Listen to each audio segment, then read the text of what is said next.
今夜もまた誰かの記憶が語り始める。寝る前怪談。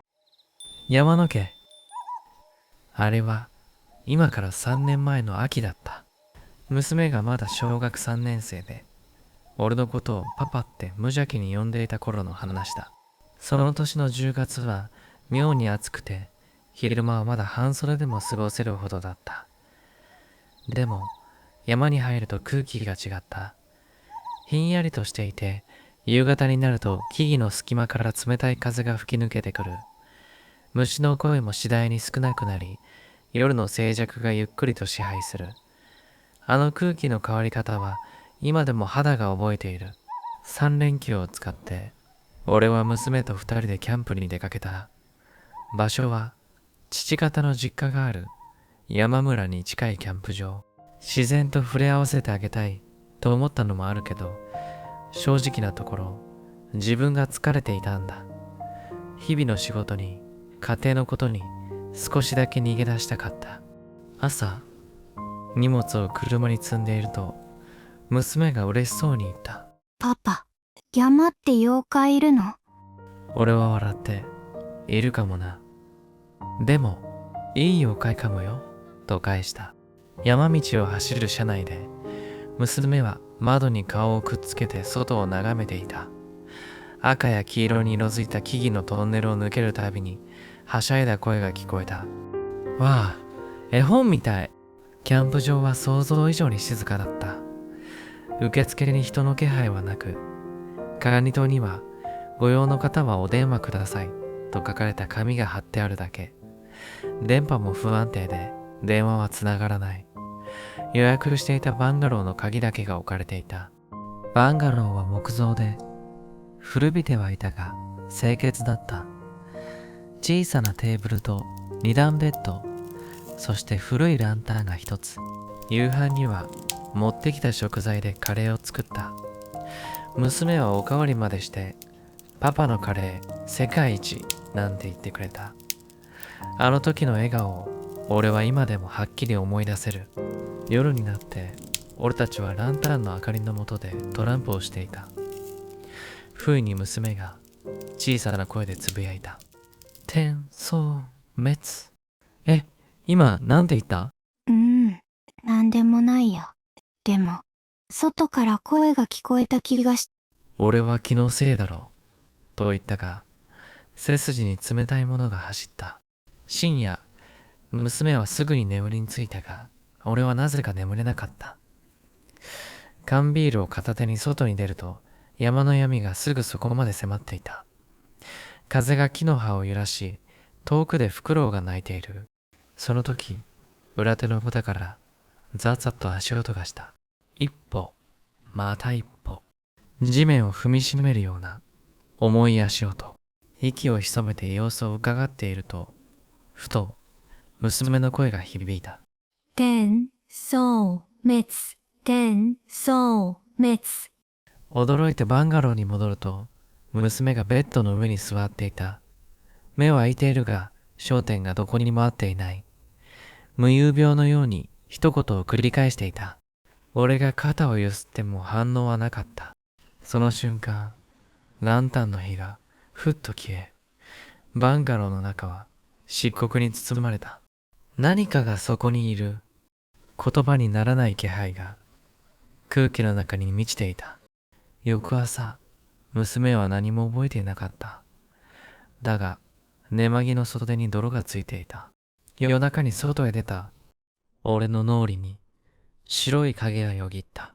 急いで荷物をまとめて山を下りる道すがら、娘がぽつりと言った。パパ、あれ、まだついてきてるよ。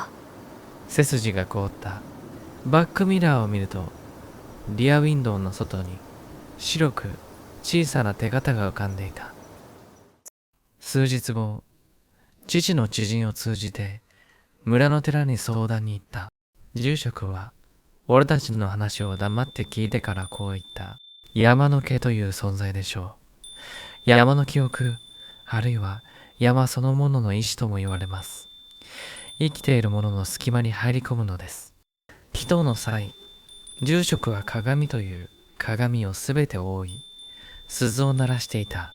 映るものには向こうの存在が宿る。日が暮れてからは決して見返してはいけません。49日間、毎朝線香を焚き、鈴を鳴らし続けた。娘は次第に普通の生活を取り戻したが、俺の心からは、あの白い影が離れなかった。あれから3年、秋のある夕暮れ、洗車をしていた時、助手席の窓にうっすらと小さな手形が残っていた。俺はそれを静かに拭き取った。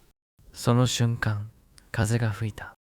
ふと振り返ると、木々の隙間に白い何かが立っていた気がした。転送滅。あれはまだ終わっていないのかもしれない。どどめき、ねえ、私のこと覚えてる？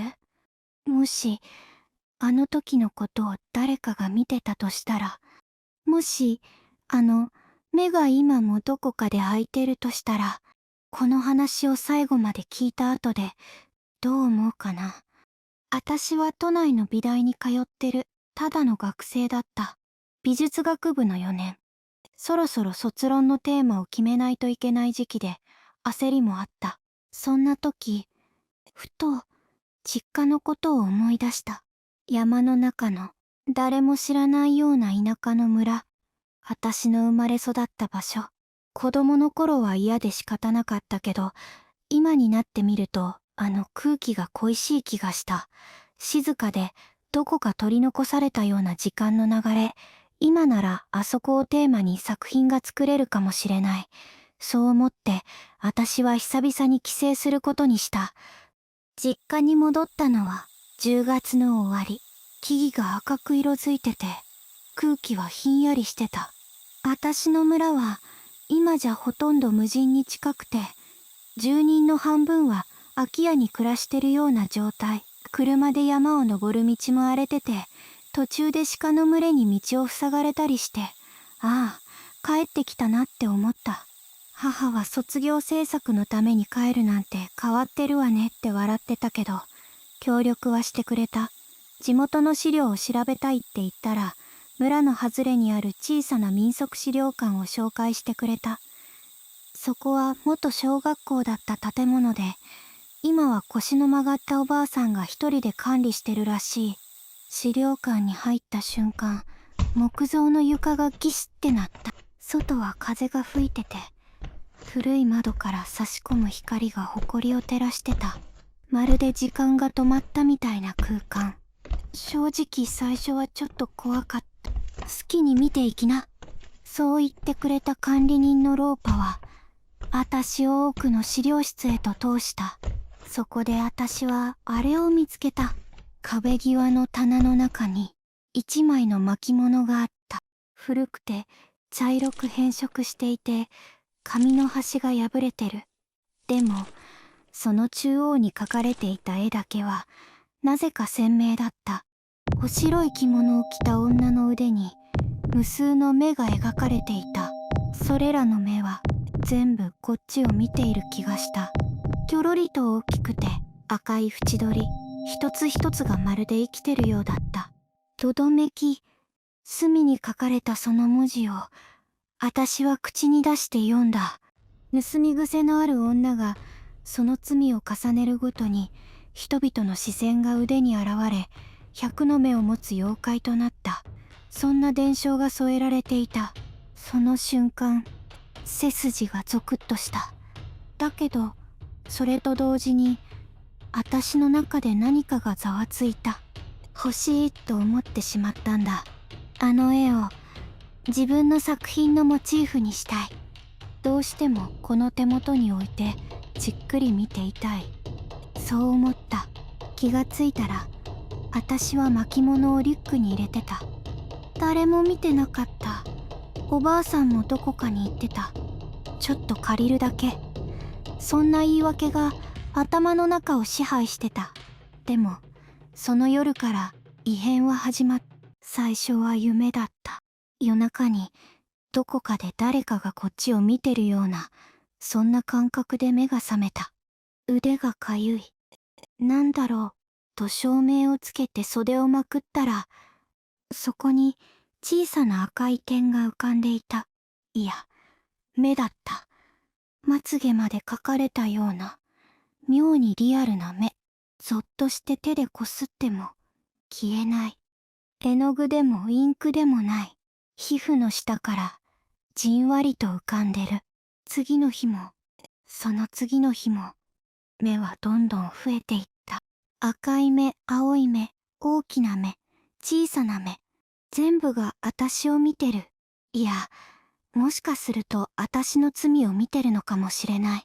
私は昔、盗み癖があった。子供の頃、お菓子を万引きしたり、友達のイヤリングをこっそり持ち帰ったり、大学に入ってからも、友達の筆箱、借りパクしちゃったままだったかもしれない。見られてる。誰かに、じゃない。それらに、我慢できなくなって、私は資料館に戻った。返したいんです、あの絵。叫ぶようにして、入り口を開けると、あの老婆が玄関の奥から出てきた。もう、手遅れだよ。静かな声だった。私の腕を見て、彼女はうなずいた。その目はね、見られたくないと思うほど浮かび上がってくる。自分の中の後ろめたさが形になるんだ。それが、どどめきってもんさ。怖くて怖くて、何も言えなかった。絵は返さなくていいよ。もうそれはあんたのものだ。その代わり、あんたもあっち側に近づいたってことだ。私は泣きながら帰った。でも、もう遅かった。夢は毎晩ひどくなった。無数の目が暗闇の中で光ってる。見たよ、知ってるよ、覚えてるよって誰かが囁く。大学のアトリエにこもって卒業制作を進めた。気が狂いそうな毎日の中で描き続けた。私の手、腕、肩、首、顔、目に埋め尽くされた自画像。ラストの筆を置いた瞬間、キャンバスの中で目がすべてこちらを向いた。その夜鏡を見た。そこに映っていたのは私じゃなかった。腕も顔も目だらけの女がにやりと笑った。でも今はもう平気。作品は無事に完成して大学でも評価された。腕の目もいつの間にか消えた。だけど私は知ってる。